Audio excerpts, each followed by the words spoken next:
Welcome back to my YouTube channel. Do subscribe my channel, like my video, and also do share it with your friends. Thank you.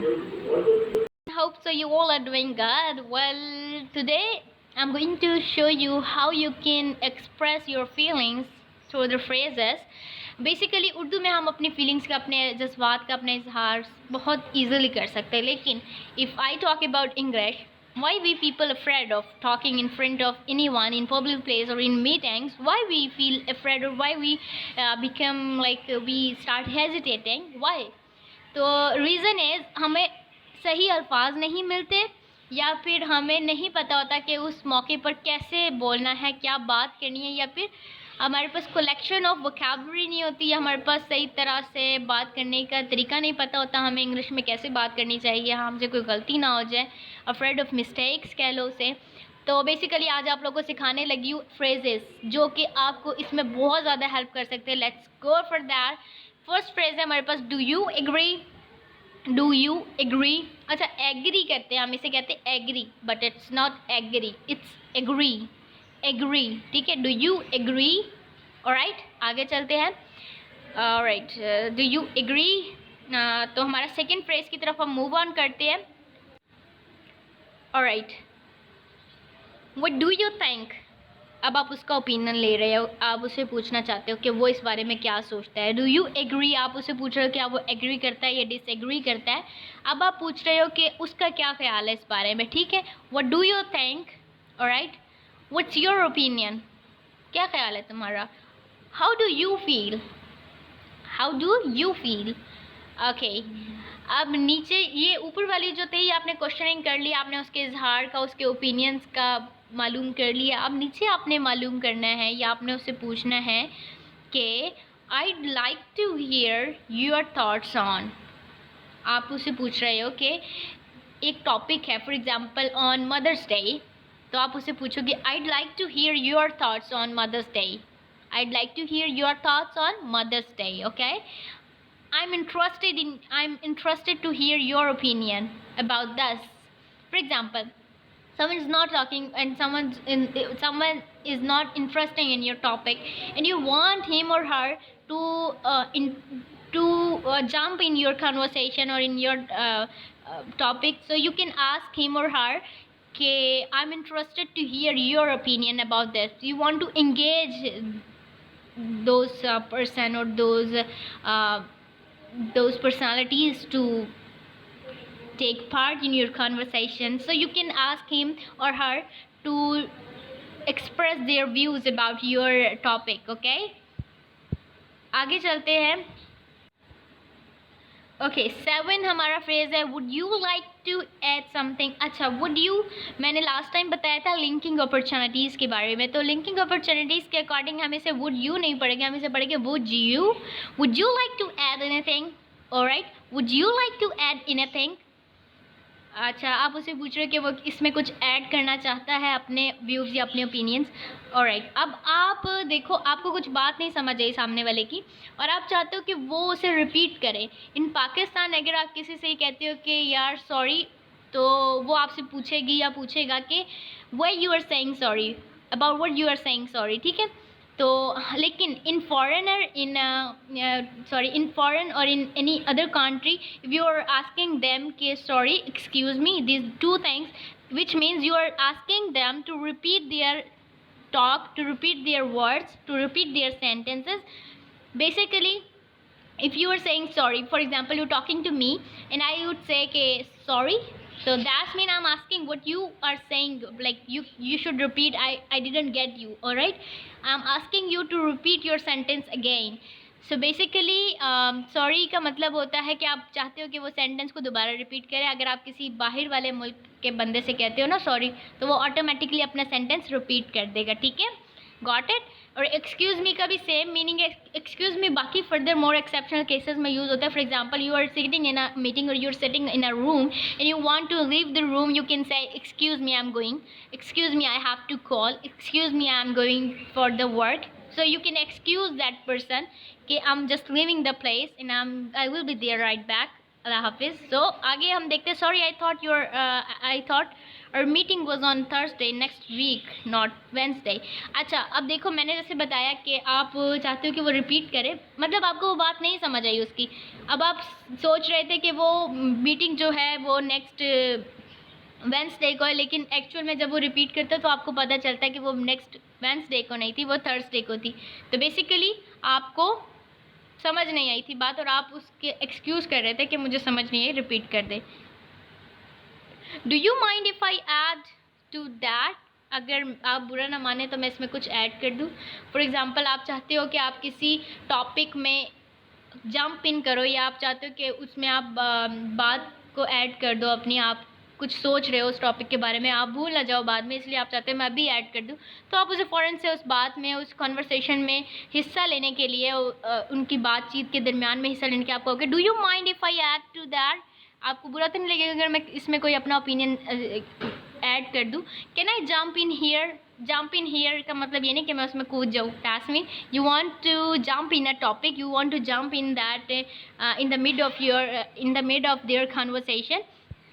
Okay, sorry to interrupt, but or sorry for interrupting, but these both sentences are similar, but this is not familiar. Like I can explain better through the next picture.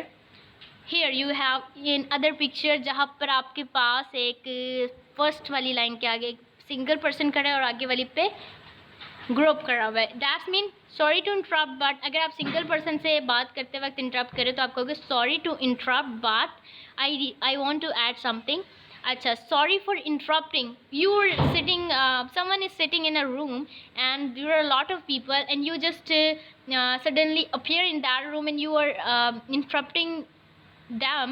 So you can say sorry for interrupting you people, but I want to add something or I want to say something or I need to do something ना, ठीक है? तो basically interrupting for many people and interrupt for the single person. Okay, sorry, may I interrupt you for just a moment?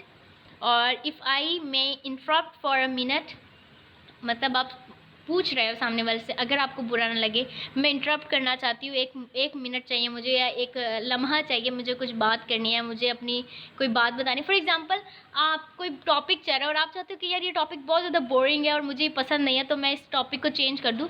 तो basically ये जो 2-3 lines है जो हमने पीछे पढ़ी है या जो हमने सुनी है, ये वो लाइन्स है जो कि यूज़ होती है टॉपिक को चेंज करने के लिए। ये वाली लाइंस भी, sorry may I interrupt you for just a moment, एक मिनट के लिए मैं चाहती हूँ टॉपिक चेंज हो जाए और मैं अपनी बात स्टार्ट करना चाहती हूँ, तो आप उसे इंटरप्ट करने के लिए भी परमिशन दोगे। ओके, ये हमारे मैनर्स होते हैं, तो आप उसे इंटरप्ट करके अपनी बात स्टार्ट कर सकते हो। So anyway, getting back to my story. अब देखो, कोई आया, उसने आपको इंटरप्ट कर दिया, अब आप चाहते हो कि दोबारा से उसी स्टोरी की तरफ वही बात दोबारा स्टार्ट की जाए, तो आप किस तरह से कहोगे? आप कहोगे sorry, sorry I lost my point. So anyway, getting back to my story, आप उससे कहते हो कि चलो जाने दो, जो भी हुआ जैसे भी हुआ, अब वापस आ जाते हैं अपने स्टोरी की तरफ। एज आई वॉज सेइंग, जैसे कि मैं कह रही थी, ऐसे करके भी आप अपनी स्टोरी, अब आप चाहते हो ना जैसे आप अपनी स्टोरी दोबारा स्टार्ट करो, तो ये 2 फ्रेजेस है आपके, या फिर आप कह सकते हो एज आई वॉज सेइंग, जैसे कि मैं कह रही थी, कहा थी मैं, तो या फिर आप ये कह सकते हो कि so anyway, getting back to my story. So last one is where was I. Yes, अच्छा, अब वेयर वॉज आई, अगर आई है तो वॉज होगा, ज़्यादा लोगों के वी होगा तो वर होगा। वेयर वर वी, हम कहाँ पर थे? Where were we, where was I. For example, I'm taking your class and I want to if I'm taking your class and you want to ask something, like if any one of you ask me a question and I got busy in answering that question, so while I'm coming back to my topic, so I would ask you people, where was I, or where were we? ठीक है? Yes, I was telling you about the sentences, about the phrases. So come back to my point, coming back to my stories, getting back to my stories. Okay, so anyway, where were we? Yes, we were talking about apples. No, we were not talking about apples, we were talking about phrases. So What you are saying asking is, अब आप सामने वाले से पूछ रहे हो कि वो क्या कह रहा था या क्या कहना चाहता था या क्या पूछ रहा था, क्योंकि आप किसी और काम में बिजी थे, आपने सही तरह सुना नहीं। जितना आपने सुना आप उसे रिपीट करोगे, या आपने जो सुना आपको उस पर यकीन नहीं हुआ, आप उससे दोबारा कंफर्म करने के लिए पूछोगे कि so what you are asking और what you are saying is, आप ये कहना चाहते हो, मतलब ये मुझसे आपने बात की कि टुडे विल बी क्लास और not, so I would ask you के so what you are asking, should we take class today, are you saying this? तो मैं आपसे कंफर्म करने के लिए एक दफ़ा पूछूंगी ये क्या क्या what you are asking और what you are saying, so what you want to know is, आप क्या जानना चाहते हो वो ये है, ठीक है, आप उसे बता दोगे कि जो आप जानना चाहते हो वो ये है। 21 do you mean paraphrase, paraphrase mean एक फ्रेज़ जो आपका इससे पहले वाला जो फ्रेज़ था उसे हम कहते हैं पैराफ्रेज। आपसे किसी ने कोई फ्रेज़ में बात की, कुछ पूछा है आपसे, सेंटेंस बोला है इससे पहले, आप उससे कंफर्म करने के लिए कि do you mean, for example someone say me I am ugly, so I would repeat and I would say do you mean I am ugly, मैं वो पैराफ्रेज रिपीट करूँगी, someone said me rubbish you are ugly, so I would say do you mean I am ugly और I am pretty, sorry I'm pretty alright, so in other words what you are asking or what you are saying is summarize what you heard.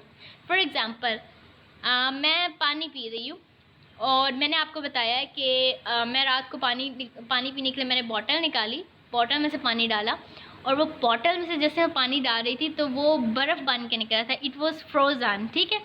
तो अब मैंने आपको अपनी कहानी सुना दी है, अब आप उसे कंफर्म करने के लिए पूछोगे कि in other words what you are saying, मतलब आप उसे कहोगे तुम दूसरे अल्फाजों में ये कहना चाहती हो कि जब तुमने पानी निकाला तो that was frozen, that was magically frozen, how it becomes real, right, how can it be happen, are you saying it was a magic, are you serious.